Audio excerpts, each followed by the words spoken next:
Good morning. Today we are beginning a new sermon series on rest. I've wanted to do a series on rest for a couple of years now, but I waited. One, because I may have to actually start resting. But two, I wanted to wait and do the series at the beginning of a new year. Because that's when a lot of us think about making changes in our lives and all the things that we need to do to try and make those changes a reality. But in this series, I want to invite you to do something different this year. And maybe some of you are like, well, my New Year's resolutions have already crashed and burned, so what do you got? Well, it's really simple. In this new year, I invite you to stop trying to do more and to start doing less. I want you to find the rest of God by finding the God of rest. Because He's waiting for you. He's waiting for us. I want to begin this sermon series with an apology. Because I owe you one. I have never read more to prepare for a sermon series than this one. This series will be somewhere between 10 and 13 weeks long. Why so long?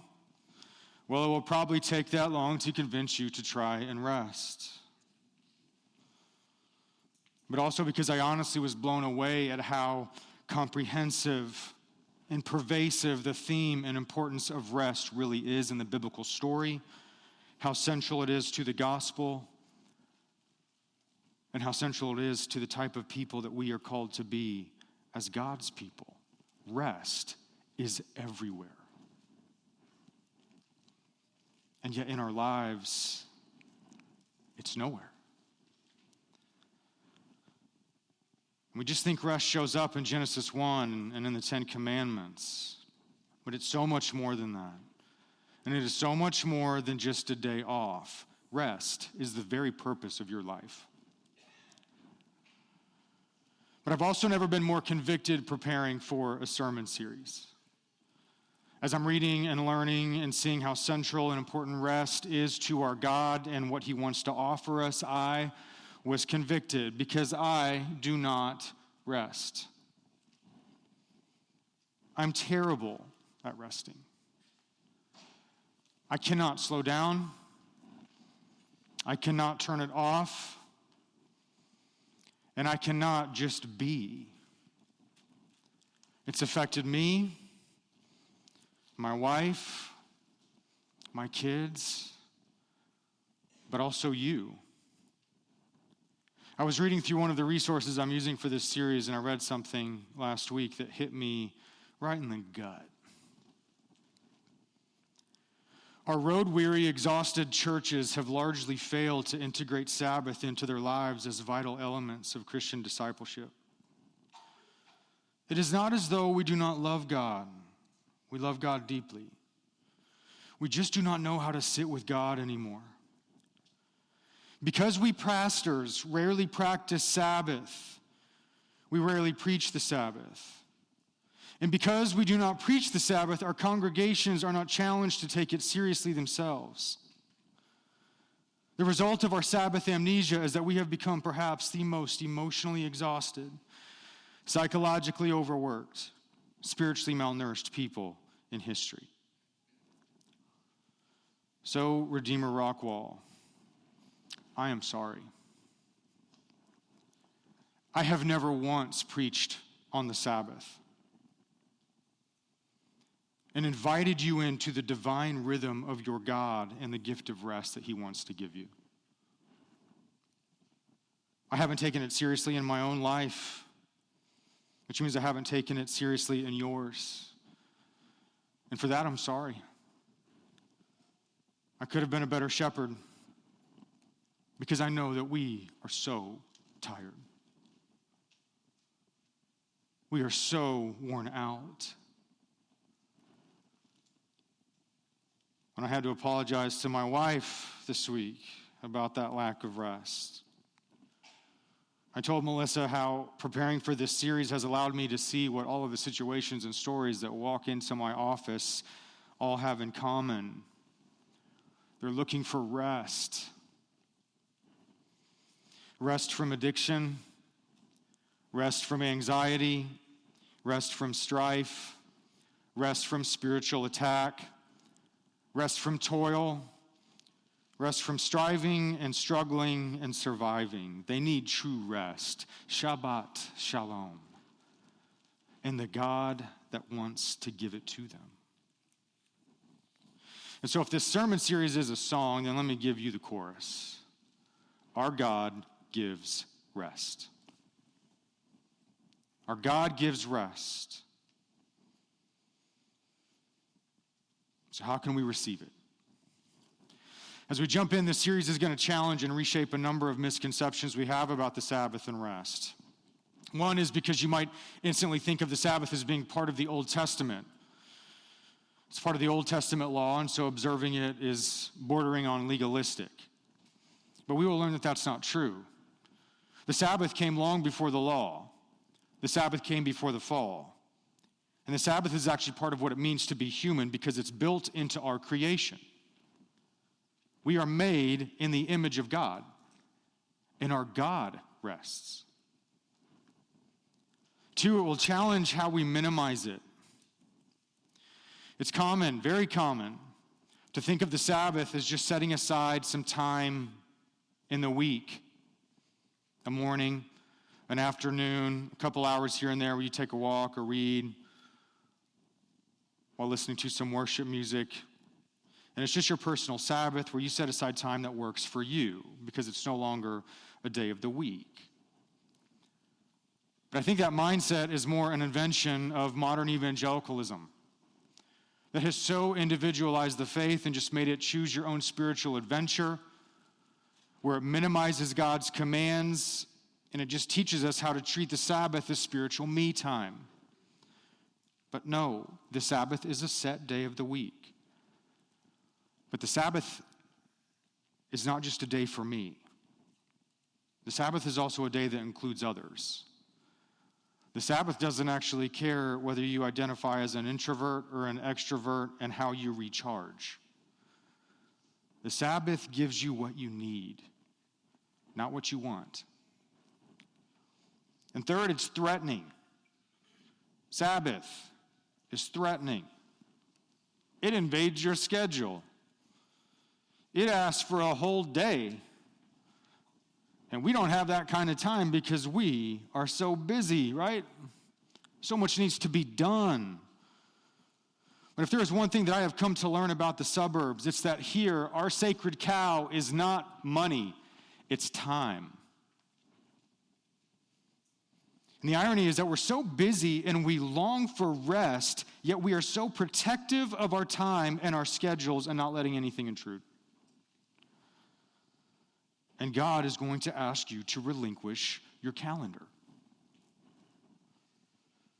So it's going to be a challenge to work through this topic because it's literally a life-changing topic.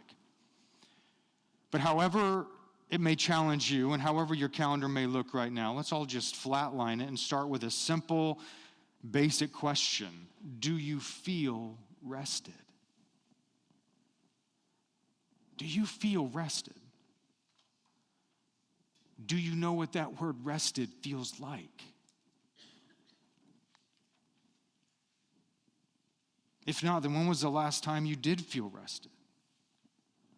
When was the last time you felt refreshed? When was the last time you felt rested with your spouse and your family and your friends? When was the last time you felt that rest in here? I bet it's been a long time, if at all. And so, are you willing to try something new? Or more truthfully, are you willing to try something very, very old, so old, in fact, it comes to you from the very first week of creation? Are you willing to let God interrupt your lack of rest and speak light into darkness to bring order to all that chaos and to curate new life for you. If not, then let's just be dead level honest. You're never going to feel rested, and that frantic pace is all that lies ahead.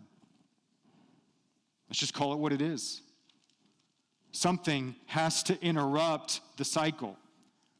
Something has to interrupt that frantic pace, and you have to be willing to let it.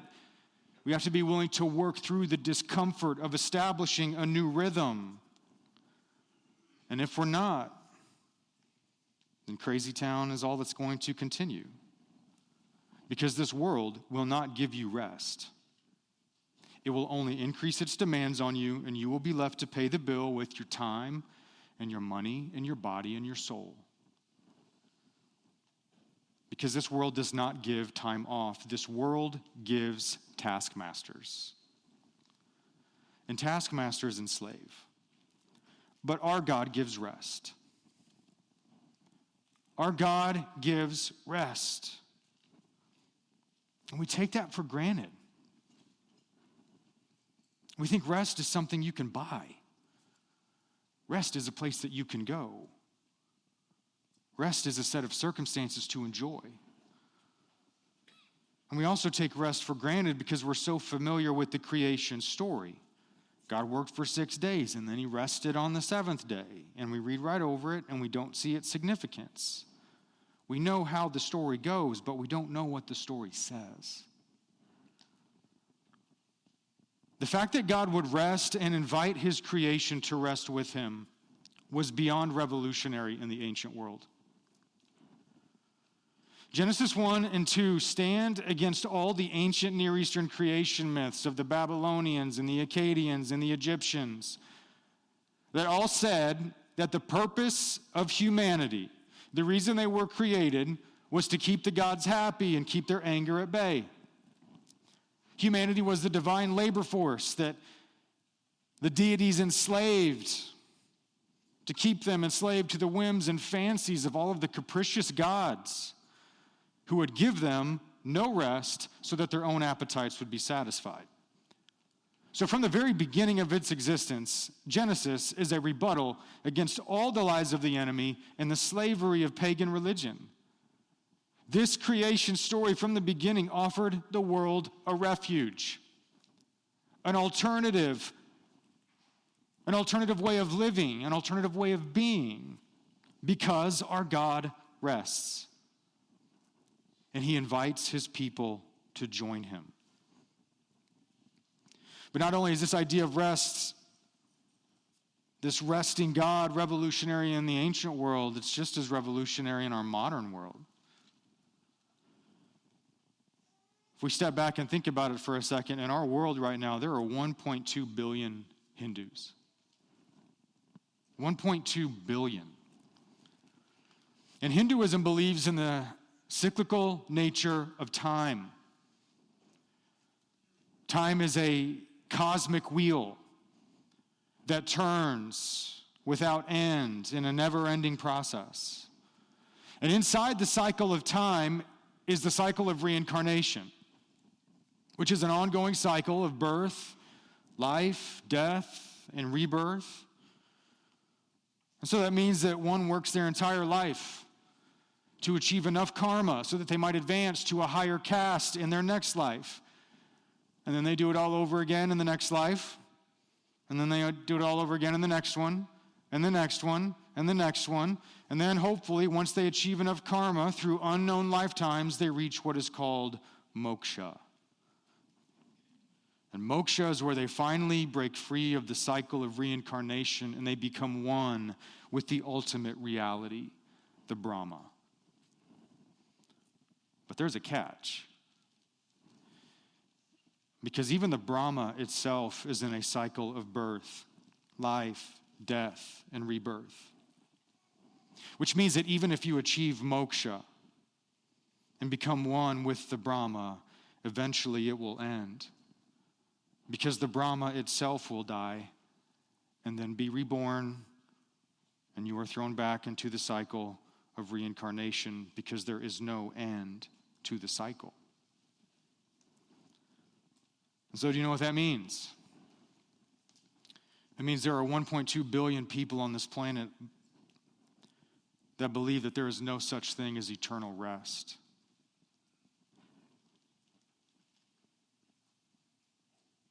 There's 1.2 billion people on this planet that believe the best that you can accomplish after lifetimes of work is only a reprieve. But there is no true rest. There's no end to the cycle. That's why all the yogis and the Brahmins say life is just constant striving and endless toil. It's just what life is. Can you imagine what it's like to live like that for a second? To live without any hope that there's an end to it all. The truth is, I think we know exactly what that's like. For so many of us, that's exactly how we live week to week. We don't believe rest is possible. Rest. We say there's so much to do. So much that needs to be done. I have to keep going. I have to keep working. I have to keep producing and achieving and earning and building and driving and cleaning and folding and cooking and striving and organizing and striving and straightening and striving and planning. Rest isn't possible for me because the cycle doesn't end. And we live like our God is Shiva. And when we live like this, we don't feel like rest is possible. And so then what do we do when it all feels like it's just too much? Instead of finding rest, we settle. We settle for escape. We settle for forgeries of the rest that God would give. We look for something to just escape the cycle for a second. Endless scrolling through reels. Impulsive shopping, trying to find a new show, surfing the internet, doom scrolling the headlines, starting new projects. Or honestly, most commonly and most simply, we come and we sit beside the still waters of social media. And we're not engaging in a rhythm of rest. We're getting sucked into an algorithm designed for dopamine hits and emotional response. I'm not going to pull any punches.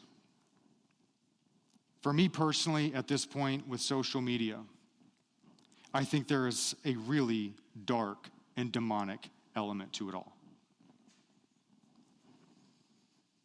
And it's not just about what you see on the screen.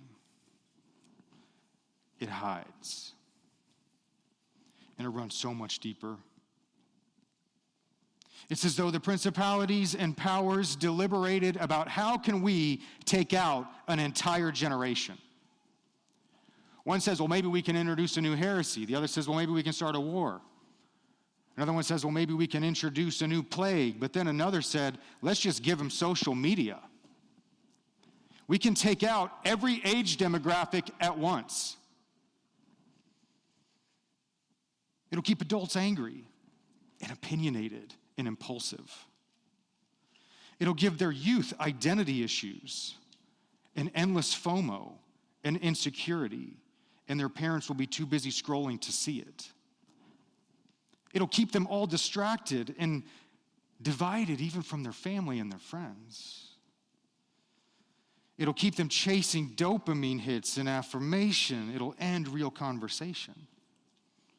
It'll fill every quiet moment at every stoplight and waiting room. It'll be the first thing they look at when they wake up and the last thing they look at when they go to bed. And even all of their pastors and shepherds will clamor for the attention and affirmation and acclaim of influence and relevance. It's perfect.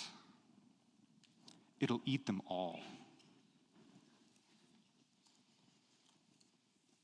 We long for rest, but we settle for escape.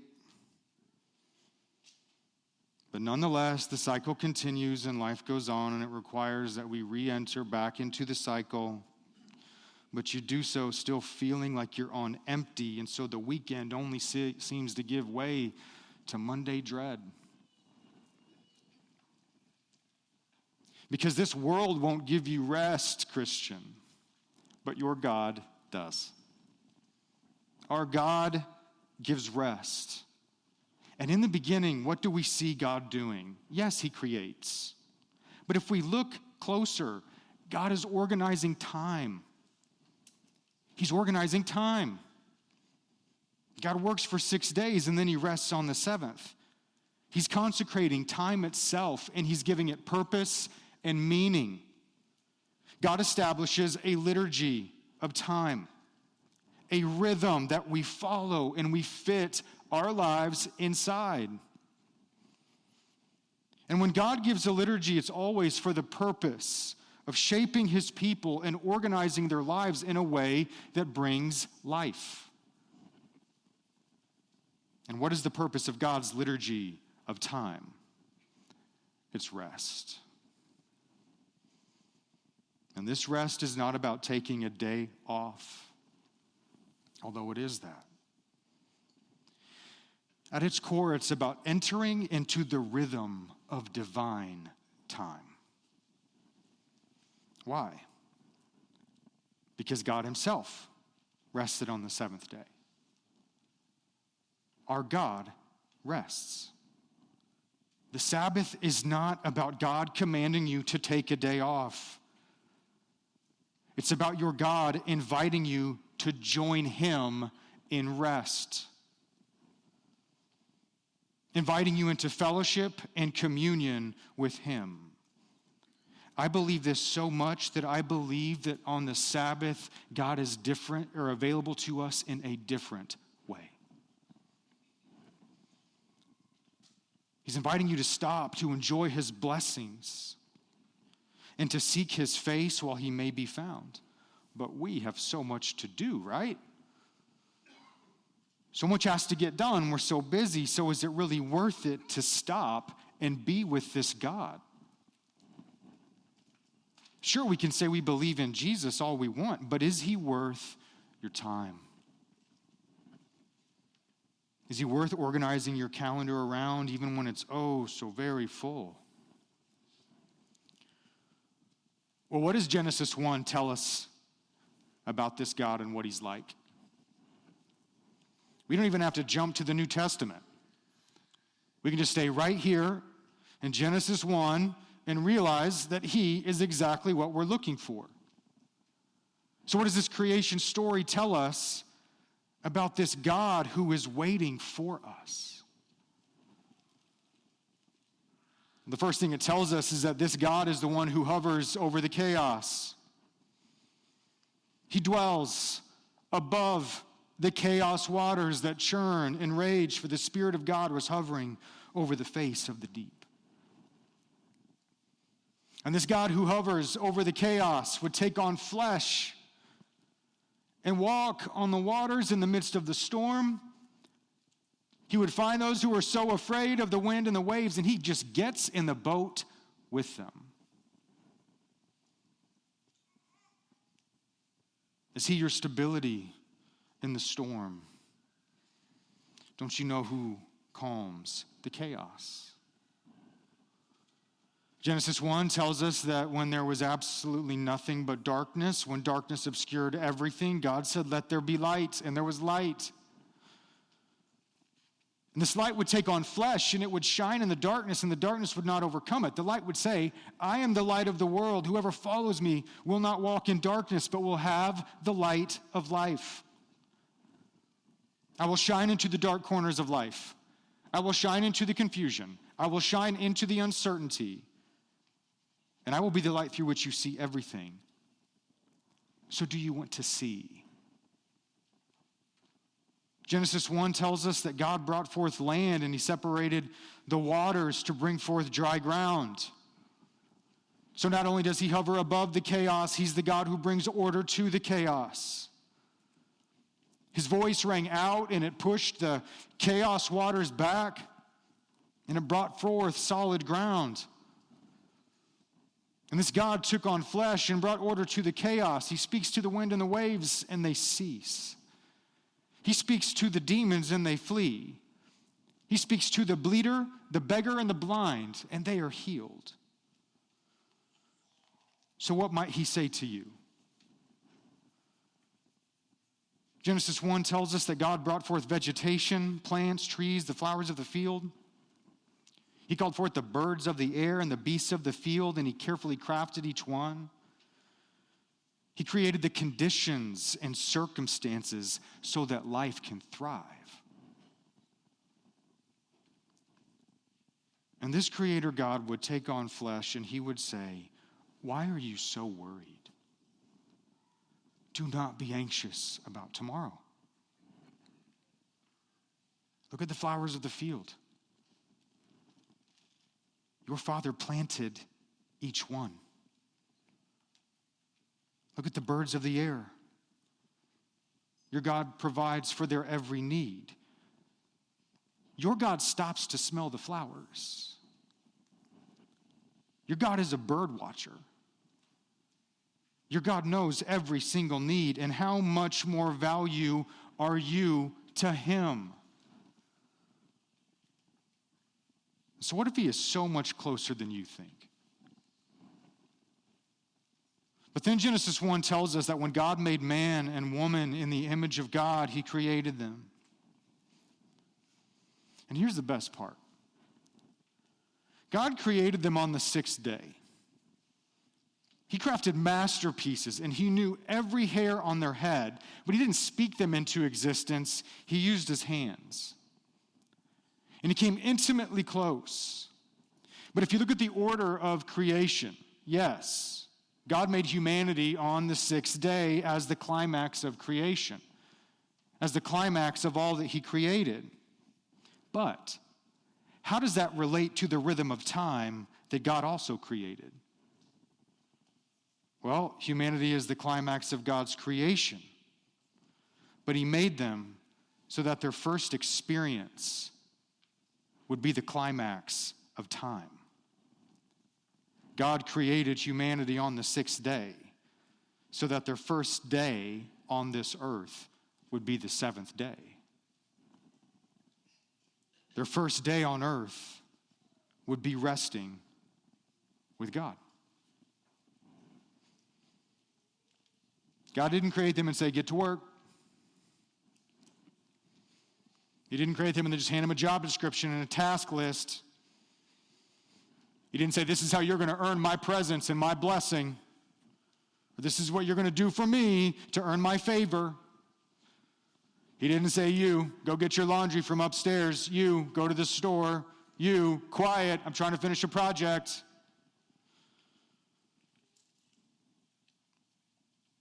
He didn't say, "We have so much to get done." No, the truth is, they didn't have to achieve anything. They didn't have to achieve anything. And neither do you. God first gave them himself. Do you see this importance? God taught them how to rest before God taught them how to work. Because rest with him is the ultimate purpose of their creation. This was God saying, "Yeah, there's plenty to do, but we'll get to that. Today, just be with me. And do not forget that this is the very reason why I made you. This is why you exist. So let's rest together. And then, let's get to work." So, is this God worth your time? Is what he offers worth the investment? He has set apart and consecrated the Sabbath, and he blessed it. It is a day of blessing. But that blessing can only be experienced and entered into through rest. So here's the good news. Today is that day.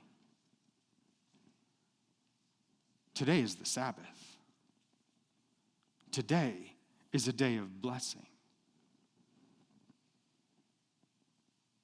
This first sermon, I just wanted to be an introduction to this series with a simple invitation. I wanted to invite you to rest, to try and start resting, and to see how important it is to your God. So where do we start? Well, our understanding of rest will increase and mature as we move forward, but today let's just start really small and simple and take the first baby step. So here's the first bit of application for this series. Today, don't do anything. Don't do anything. You don't have to do anything. Just practice stopping. Because if you can't ever stop, then you'll never rest. It all starts when you're willing to stop. So don't do anything. Be interruptible. You have God's permission to just be today and enjoy his blessings. So go for a walk. Make some tea. Or maybe if you struggle to have family time during the week because you're on the go and you're always eating on the run, make a big meal and sit down together. Or if you cook all week long, then don't cook today. Go out. Eat something simple. Or if they're old enough, then tell those vulturous children that they are on their own tonight. Or go on a date. Just do something different. But you don't have to do anything. It's Sunday. Or go ahead and start that book. Call your kids. Call an old friend. FaceTime with your parents. Or just show up at their door. Call someone you know is going through a hard time. Or just throw your phone out behind the back alley. Get out an old photo album. Give your spouse a really long kiss. Take a nap. Sit in silence. You don't have anywhere to be. Put on some beautiful music. Invite a friend over. Go work in your garden. Or just sit and stare at it in the sunlight. The truth is, you can do whatever you want to do. Because you don't have to do anything. Because today is the Sabbath. So live in divine permission to rest. So if you're willing to try and embrace this rhythm of time, this divine liturgy of weekly rest and work, and learn to work it into your life, then you will also be joining me. Because over the last month, I've been trying really hard. And I'm learning. And I'm working really hard at resting. And I've got a pretty big day planned today. It's probably going to include some wiffle ball. There's going to be a walk in there. I may try and hold my wife's hand. I'll pet my dog and give her belly rubs because her life depends upon them. And then I will tell her to attack her Bubba and they will wrestle. And I'll probably brush some doll's hair and help Ava get them ready for bed. There's absolutely 100% a crossword puzzle with my name on it. I'm going to read. I may call my sisters. We'll end the day and read the Bible, and we're about to start the story of Abraham. And then I'll end it with evening prayer. And I'll remember to try and thank God for all of his blessings. And throughout the day, I know that I am going to think about all that I need to get done this upcoming week because it's a doozy. and it sure would be nice to have a head start. But I'm going to try really hard to remember that I don't have to. Because today is the Sabbath. Today is a day of blessing, and just to enjoy the blessings of the Lord and to try and find him in each one and offer him thanksgiving. Today is what my life is all about. And I get to do it all over again next week. So let's try and do it together. Because our God gives rest for the glory of Christ in the life of the world. Let's pray. Lord Jesus, we ask that you would help us to slow down today if we just start with today and not worry about tomorrow. Whatever day we have planned, we ask that we would feel you drawing us into a new rhythm, a new liturgy of life that you have designed so that we may have rest and life in abundance. Forgive us for our pace. Forgive us for our forgetfulness. And we ask that you would be really patient with us, but we ask that you would not leave us where we are, but you would rescue us from ourselves and from our taskmasters. You would rescue us from the things through which our hearts, our minds, and our hands are enslaved to. And we ask that you would bring rest for your glory and for our good. We ask this in the name of the Father, the Son, and the Holy Spirit, and all God's people said, amen.